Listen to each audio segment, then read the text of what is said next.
Did Dr. Jill really just say this?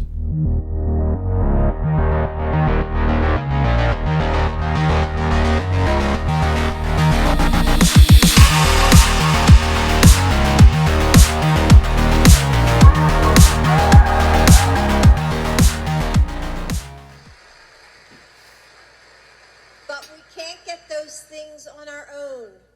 Raul helped build this organization with the understanding that the diversity of this community, as distinct as the Bogotas of the Bronx, as beautiful as the blossoms of Miami, and as unique as the breakfast tacos here in San Antonio,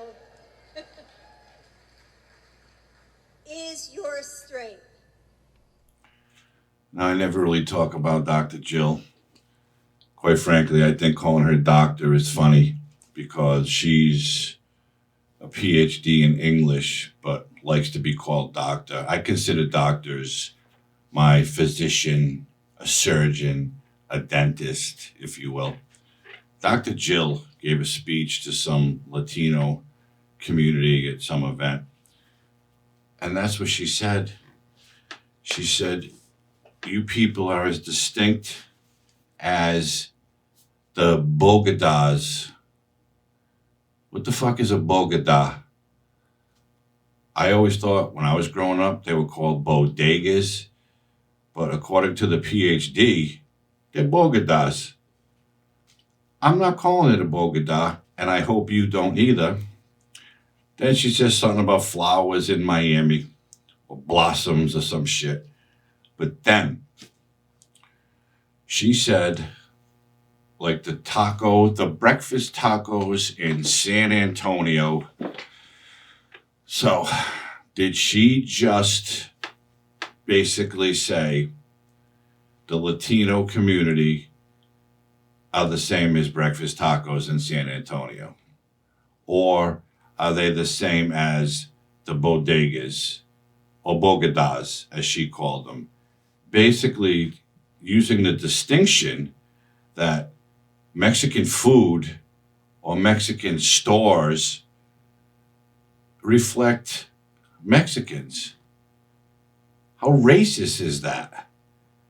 To me, that is racist. And this coming from Dr. Jill, who, quite frankly, shouldn't even be the first lady, but she forced Sleepy Joe to run for office, and then they all got together and installed them so she could be the first lady and waving and all her bullshit. She does nothing. The first lady doesn't have a job. It's not a job.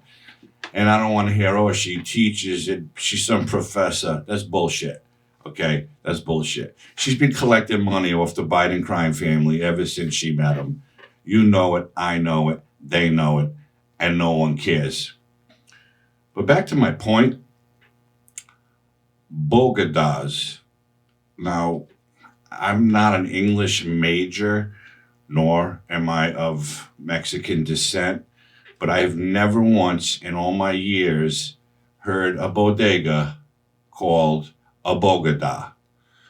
Now, I don't know if she can't read a teleprompter like her husband, or she just doesn't know because she's comparing those stores to the Mexican people, which again, in my opinion, is racist. But everything these people do, no one, they keep applauding them. Oh, Dr. Jill, you're so wonderful.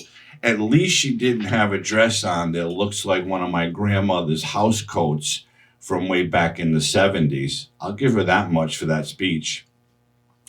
This whole administration, from the top to the lowest person in it, none of them are any good. Not one. This woman should not be talking to anyone, just like Michelle Obama was out pushing her bullshit programs. And then when Barack left office, she's talking about how oppressed she is when they're worth millions. Okay? When Hillary Clinton was first lady, quite frankly, Bill let her do anything she wanted because he was getting you know what in the fucking Oval Office, so he had no room to talk. He's like, go ahead, do what you want to do. Just talk about any program. Just leave me alone. Oh, by the way, get me a cigar before you leave.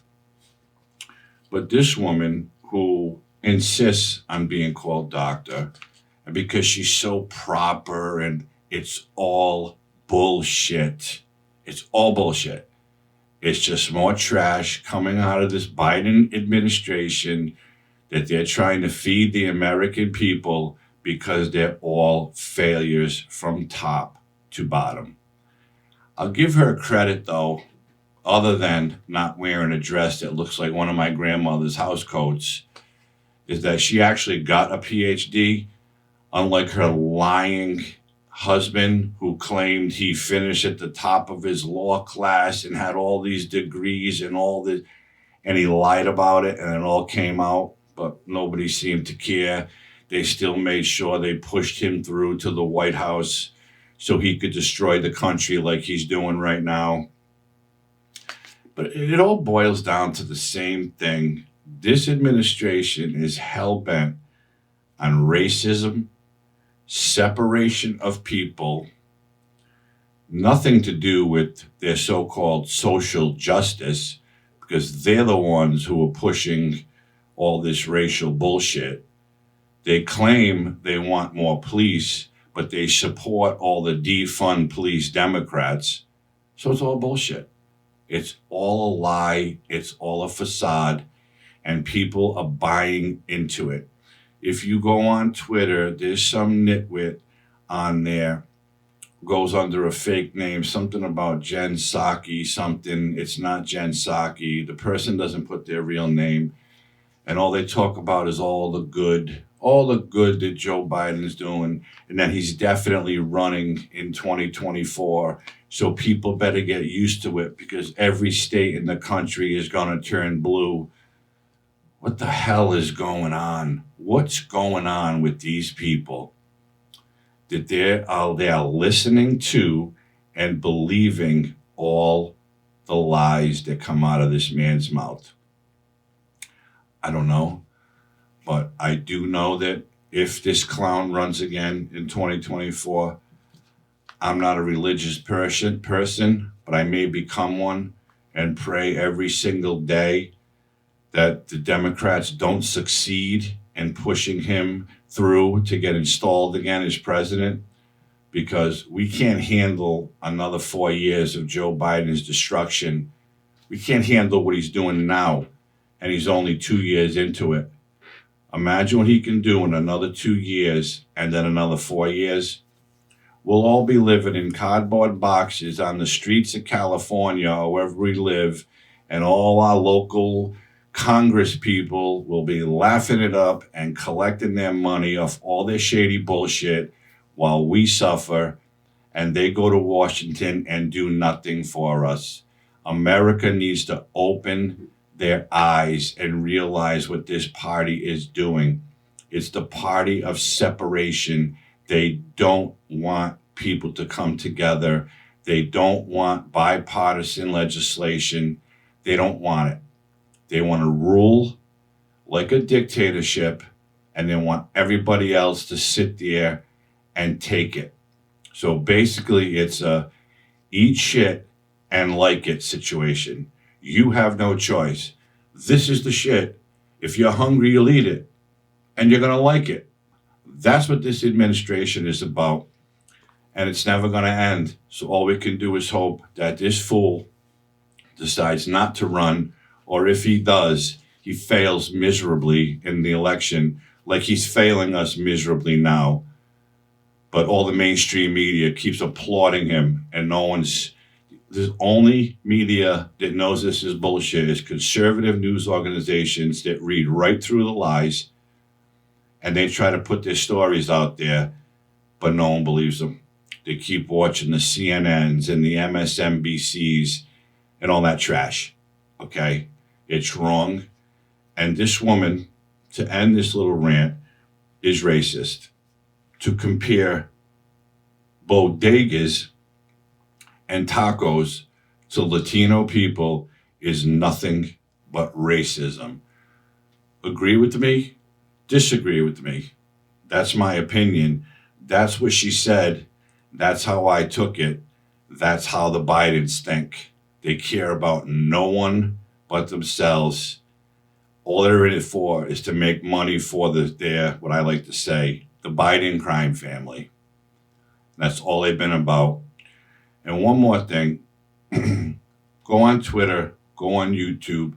All new videos of the crackhead have surfaced, weighing his drugs on a scale, arguing with his hookers. More videos of in these filthy, filthy hotel rooms that he was in. This scumbag is still collecting money from overseas corporations in his dirty dealings.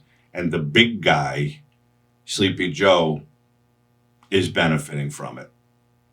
But I'm working on a story about this, so stay tuned. It'll be coming soon. And that's it. I just had a rant about Dr. Jill for a minute because the racist shit that she said really, really bothered me because everybody, it's like, oh, Dr. Jill, yes, sir. It's fucking racist. You don't compare a certain group of people or a certain ethnicity to the types of stores they run or the food they make, okay? Because they're not the only ones who make tacos, and they're not the only ones who have convenience stores or small markets, a bodega, or again, like Dr. Jill called it, a bogada. They're all asshats. They all need to go away. Go to your summer home, sit by your lake, crochet, do something. Stop killing our country. And that's it. Thank you for tuning in. If you haven't already liked this video, please consider liking it. Subscribe to my channel. Hit the notification bell so you never miss an episode. Share my videos to get the message out there. I appreciate everybody for tuning in. I hope everybody's healthy and safe. And stay tuned because I'm working on a nice one about the first crackhead, Hunter Boy. You won't want to miss it. Have a great night.